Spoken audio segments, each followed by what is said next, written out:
The Japanese invasion of Batan Island was the first step in their invasion of the Philippines, an American colony. The purpose was to obtain control of local airstrips, which could be used as forward bases by fighter aircraft for operations further south in the Philippines. The attack on Batan Island was the first of several other advanced landings. The other landings took place at Aparri, Vigan, Legaspi, Davao, and Jolo Island. Background: the Japanese had been officially planning a strike on the American fleet at the main base at Pearl Harbor in the territory of Hawaii since early 1941, but the idea had been informally speculated for many years. In fact, the idea of an attack by the Japanese on Pearl Harbor was even the subject of several science fiction books written in the 1920s and 1930s in both Japan and the United States.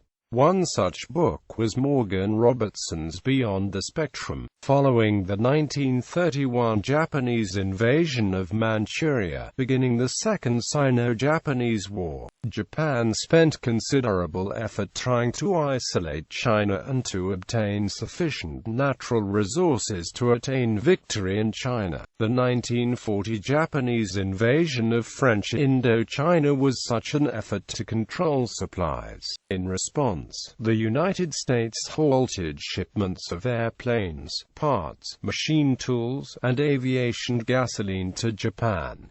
In July 1941, the U.S. ceased oil exports to Japan, leaving the Japanese with the option of either withdrawing from China or securing new sources of raw materials in the resource-rich, European-controlled colonies of Southeast Asia, such as present-day Malaysia and Indonesia, both oil producers. Early in 1941, President Franklin D. Roosevelt ordered a military build-up in the Philippines in the hope of discouraging further Japanese aggression in the Far East, because the Japanese High Command was certain that any attack on the United Kingdom's Southeast Asian colonies would bring the United States into war. They planned a devastating first strike against Pearl Harbor and the Philippines. Batan Island was the first part of the Japanese invasion of the Philippines, and occurred simultaneously with the attack on Pearl Harbor. Its main purpose was set up an airbase for future operations against American forces on Luzon.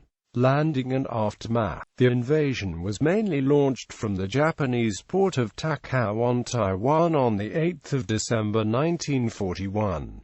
The Batan Island Invasion Force, under the overall command of Vice Admiral Sueto Hirose, consisted of a 490-man naval combat unit and an indeterminate number of Air Corps troops, on 2 transports escorted by the destroyer Yamagumo and 4 torpedo boats. The combat troops quickly secured the existing small airfield outside Basco without resistance, and the Air Corps troops began expansion work the following day to make it suitable for fighters and reconnaissance aircraft. The same day, the first planes of the Imperial Japanese Army Air Service 24th and IJA 50th Fighter Regiments landed at Basco. However, over the next few days, the success of the Japanese bombing of Clark Field rendered the base at Basco redundant, and work was discontinued. On the 10th of December, the Batan Island Invasion Force was withdrawn from Batan Island, and invaded Camigan Island in the Babuyan Islands to the south. The landing again proceeded without incident, and possession of the small airstrip on Camigan gave the Japanese a forward airbase only 35 miles from Aparri. Consequences. In retrospect, the advanced landings in northern Luzon, including at Batan Island and Camigan, accomplished little of strategic or tactical value. The airfields seized were small, and with the rapid advance of the Japanese into central Luzon, were soon unnecessary for further operations.